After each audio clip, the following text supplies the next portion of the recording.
तो फिल्म की शुरुआत एक कपल से होती है जो दोनों हस्बैंड वाइफ थी। इनमें वाइफ का नाम माया था। ये दोनों एक दूसरे से बहुत प्यार करती है और हंसी खुशी अपनी जिंदगी गुजार रही थी। माया को पता चलता है कि वो माँ बनने वाली है। वो इस बात को अपने हस्बैंड को बताती है, जो सुनकर खुशी से वो कहता है कि चलो इतनी अच्छी खुशी के मौके पर पार्टी करती है। वो शराब लेने के लिए चला जाता है, पर स्टोर के बाहर कुछ बदतमीज लड़की उसे रोकने की कोशिश करती है, पर वो इन्हें नजरअंदाज करके अंदर चला जाता है और शराब की बोतल लेकर वापस अपने घर आ चुका था। पर ये सारे लोग भी उसका पीछे करते करते घर आ गए थे और उसे पेट नहीं लगते हैं। इस वक्त उसकी वाइफ माया बाथरूम में थी, पर ये लोग बाथरूम भी तोड़कर अंदर आ जाते हैं। जबरदस्ती उसे भी वहाँ से निकाल कर मारने लगती है, जो देखकर उसका हस्बैंड बेचारा बार बार एक ही बात कहता है कि प्लीज उसे मत मारो, वो माँ बनने वाली है, उसके साथ तो ऐसा मत करो, उसके हाल पर तो रहम कर लो। पर वो लड़की अभी भी नहीं रुकती। कुछ देर और मारपीट करने के बाद वो यहाँ से चली जाती है। दूसरी तरफ हमें घर में एक औरत को देखती है जो बेचारी अचानक ही मर जाती है। ये दरअसल माया की आंटी होती है, तो इसलिए ये दोनों उनके घर पर रहने के लिए आ जाते हैं, क्योंकि उनके मरने के बाद घर खाली था, वहाँ पर कोई भी रहने वाला नहीं था। तो अब ये लोग काफी लंबा सफर करने के बाद घने जंगलों में पहुँच जाते हैं, क्योंकि आंटी का घर इधर ही था। यहाँ पर इनकी मुलाकात एक औरत से होती है जो इस जगह की हेड थी। वो इन्हें बताती है कि तुम्हारी आंटी बहुत अच्छी औरत थी, उनकी आदत से मैं बहुत मुतासिर थी, मेरी खूब बनती थी उनके साथ। वो फिर उन्हें एक दरवाजे के पास लेकर जाती है और बताती है कि तुम्हारी आंटी हर रोज एक प्लेट में कुछ मांस के टुकड़े यहाँ पर रखती थी। जो सुनकर माया हैरत से पूछती है, अच्छा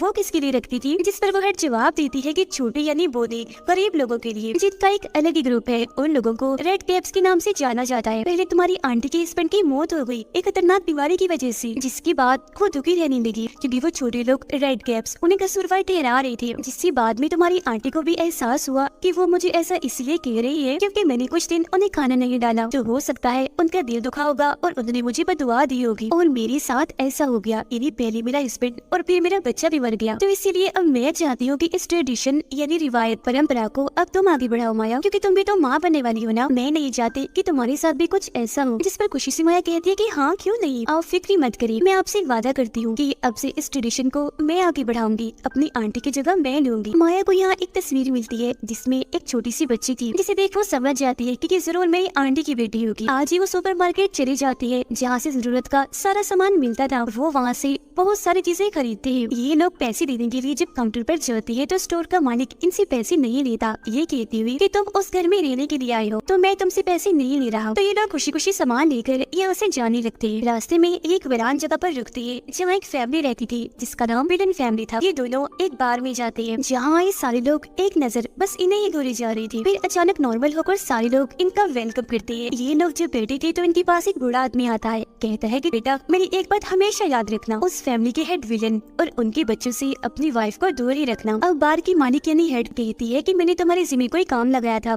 किया रेड कैप्स को खाना डाला? जो सुनकर माया कहती है, ओह शिट मैं तो भूल गई थी कि उन्हें भी खाना डालना है। ये सुनकर वो हेड माया को साइड में लेकर जाती है और कहती है कि तुमने क्या किया, खाना नहीं डाला, वो भूखी होंगी, उन्हें खाना दो। अब हम उस बूढ़े आदमी को देखते हैं। वो जंगल के रास्ते से गुजर रहा था, उसके साथ उसका डॉग भी था जो अचानक खुद को छुड़ाकर वहाँ से भाग जाता है। तब बूढ़ा आदमी उसे ढूंढने के लिए जंगल में आ गया था, जहाँ तभी अचानक कोई अनजान चीज जो मॉन्स्टर लग रहा था उस पर हमला कर देता है और उसे जान से मार डालता है। फिर अगली सुबह जब माया और उसके हस्बैंड नींद से जागते हैं तो उन्हें एहसास होता है जैसे उनके घर में कोई घुस आया है। ये लोग जब चेक करते हैं तो वहाँ विलन फैमिली थी जो इनके घर का सामान सेट करने, घर को बिल्कुल ठीक करके नया बनाने के लिए। माया को ये पूरी ही फैमिली सुर पर विलन काफी अजीब लगती है। फिर बाद में ये दोनों सामान खरीदने के लिए एक बार फिर स्टोर में जाते हैं। इस बार ही खाना भी लेते हैं और साथ में मांस के कुछ टुकड़े भी उन छोटे बोले लोगों के लिए, इन्हीं रेड कैप्स के लिए।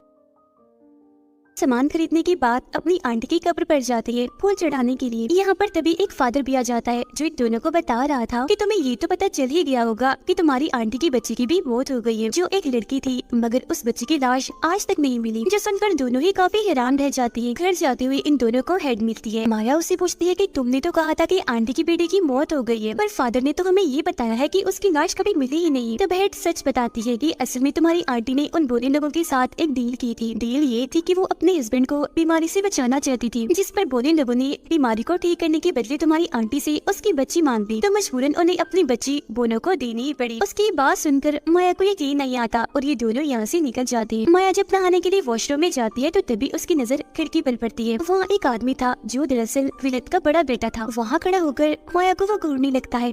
वो काफी डर जाती है और जोर से चीख मारते हुए बाहर आ जाती है। ये बात जब विलन को पता चलती है तो वो इन दोनों से कहता है कि मेरी बेटी की इस हरकत पर मैं अब दोनों से माफी मांगता हूँ, मुझे बहुत शर्मिंदगी हो रही है। ये कहने के बाद वो अपने बेटे को बहुत मारता है। अब माया भी रेड कैप्स को खाना डालने के लिए उस दरवाजे के पास आ गई थी। वो मांस के टुकड़े प्लेट में डालकर वहाँ रख देती है, पर थोड़ी देर बाद ये देखकर काफी हैरान रह जाती है कि प्लेट एकदम खाली हो गई है। ये देखकर माया को यकीन हो गया था, सच में यहाँ वो बोले लोग रेड कैप्स रहती है। अगले दिन विलन फैमिली दोबारा से यहाँ आकर फिर से अपना काम शुरू करती है, लेकिन इस बीच गलती से विलन के बेटे से एक खिड़की टूट जाती है, जिस बात से माया के हस्बैंड को बहुत बुरा लगता है और इन लोगों की आपस में बहस हो जाती है। तभी इधर विलन भी आ चुका था और जब वो देखता है कि मेरे बेटे की गलती है तो वो उसे काफी मारता है, लेकिन माया उसे रोक देती है कि बस कीजिए, मत मारे, इसे छोड़ दें। जो सुन वो उसे छोड़ देता है और इस तरह से विलन के बेटे की जान बच पाती है। फिर कुछ देर के बाद उसे कुत्ते के भौंकने की आवाज आती है। उसे लगता है कि ये कुत्ता जरूर उस बूढ़े आदमी का होगा जो जंगल में भाग गया था और अब शायद वो वापिस आ गया होगा। तब ये सोचकर वो जंगलों में चली जाती है। उसे वहाँ वो डॉग तो मिल जाता है, पर वो माया को एक झोपड़ी के पास ले आता है। वो जब उसके अंदर झांकती है तो वो जगह काफी नीचे थी, जो दरअसल एक गुफा थी। ये देख वो सोच में पड़ जाती है कि बना जंगलों के बीचों बीच ये गुफा यहाँ किसने बनाई होगी, क्योंकि वहाँ कुछ चिराग यानी दिए भी पड़े हुए थे जो सबके सब जल रही थी। फिर इस चीज को जब नजरअंदाज करके वो वापस आ रही थी तो उसे विलन का बेटा यहाँ दिखता है, जो उदास होकर यहाँ आ गया था। वो उसके पास जाकर उसका मूड ठीक करने की कोशिश करती है, कहती है कि दिल छोटा मत करो, तुम बहुत अच्छी हो और काफी अच्छा काम कर रही हो, मुझे तुम्हारा काम बहुत अच्छा लग रहा है। जो सुनकर वो भी माया का हाथ पकड़ लेता है, कहता है कि तुमने भी तो मेरी जान बचाई, इसके लिए मैं तुम्हारा शुक्रिया अदा करता हूँ और सच में तुम बहुत खूबसूरत हो, मैं तुम्हें बहुत पसंद करने लगा। ये कहकर वो उसके साथ बदतमीजी करना शुरू कर देता है, पर तभी माया ये देखकर काफी दंग रह जाती है कि कोई अनजान चीज जो एक तरह का मॉन्स्टर लग रहा था वो विलन के बेटे पर हमला कर देता है। उसे मारकर फिर खींचकर अपने साथ ले जाता है। जल्दी से अपने घर आती है और सारी बात अपने हस्बैंड को बताती है। आगे वो ये भी कहती है कि चलो मेरे साथ, मैं तुम्हें कुछ दिखाना चाहती हूँ। उस रास्ते के पार ले जाती है जहाँ रेड कैप्स रहती थी। यह कोई अनजान चीज जो कोई मॉन्स्टर लग रहा था उसे खींचकर अपने साथ ले गया। एक तरह से उसने मेरी मदद की। ये सुनकर उसके हस्बैंड को माया की बातों पर यकीन नहीं आता।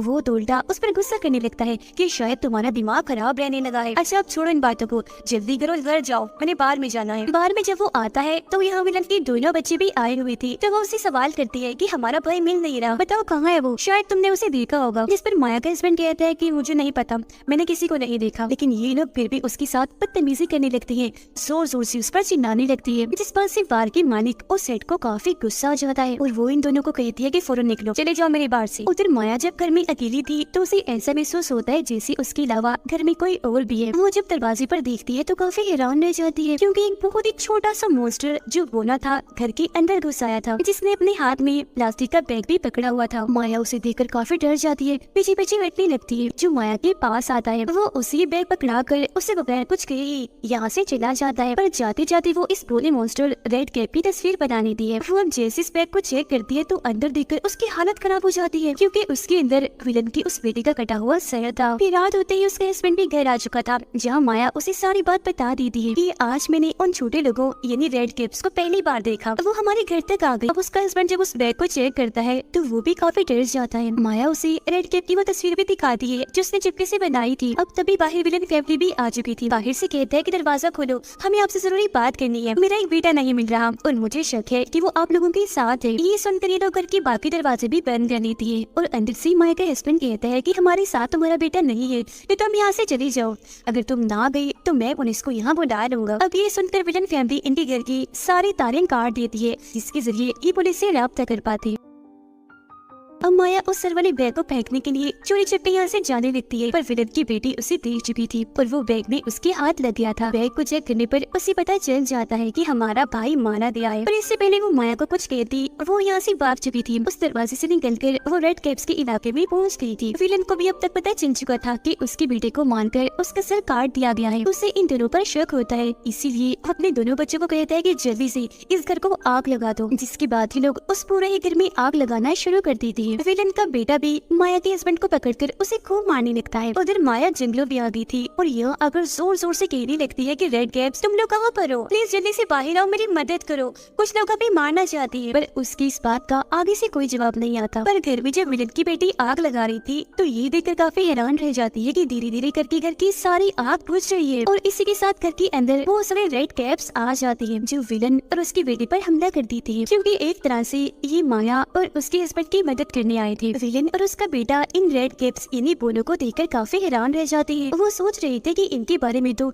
हमने सिर्फ किताबों में ही सुना था, पर ये तो सच में पाए जाते हैं। इधर तब तक माया भी वापस आ गई थी। जब उसे विलन की बेटी देखती है तो पकड़कर मारने लगती है। जहाँ तभी इनके पास भी रेड कैप्स आ गई थी। वो माया को छुड़ाकर विलन की बेटी को वहाँ बांध लेती है, मार कर उसे तड़पाने लगती है। वो उसे इतनी दर्द देती है कि आखिरकार उसकी मौत ही हो जाती है। जिसके बाद ये रेड कैप्स विलन की बेटी को भी पकड़ लेती है, उसे भी मारकर पहले तड़पाती है और आखिरकार फिर चोट से मार डालते हैं। तभी जख्मी हालत में माया का हस्बैंड भी उसके पास आ जाता है, लेकिन तब तक इनके पास विलन भी आ चुका था। उसने हाथ में गन पकड़ी हुई थी। एक गोली वो उसके हस्बैंड को मार देता है। फिर वो जाता है माया के पास और गुस्से में उसे कहता है कि तुमने मेरे तीनों बच्चों को ही मरवा दिया, इसलिए अब मैं तुमसे अपना बदला लूंगा। मैं तुम्हें नहीं बल्कि तुम्हारे बच्चे को मारूंगा, जिससे तुम भी बिल्कुल वैसी तड़पोगी जैसे मैं तड़प रहा हूँ। पर तभी यहाँ बड़े आदमी का डॉग आ जाता है जो विलन पर हमला कर देता है और गन उसके हाथ से नीचे गिर जाती है और अब माया उसे उठा लेती है। वो इस गन से काफी सारी गोलियां विलन पर चलाकर उसे भी मार डालती है, जिससे अब आखिरकार इन दोनों की जान बच पाती है। इसी रात माया का एक प्यारा सा बेटा पैदा होता है, जिससे ये दोनों बहुत खुश होते हैं। अब माया घर के अंदर काम कर रही थी तो रेड कैप्स यहाँ आती है और उनके बच्चे को उठाकर अपने साथ ले जाते हैं। माया उन्हें देख चुकी थी और अपने बच्चे को बचाने के लिए उनके पीछे पीछे जाने लगती है।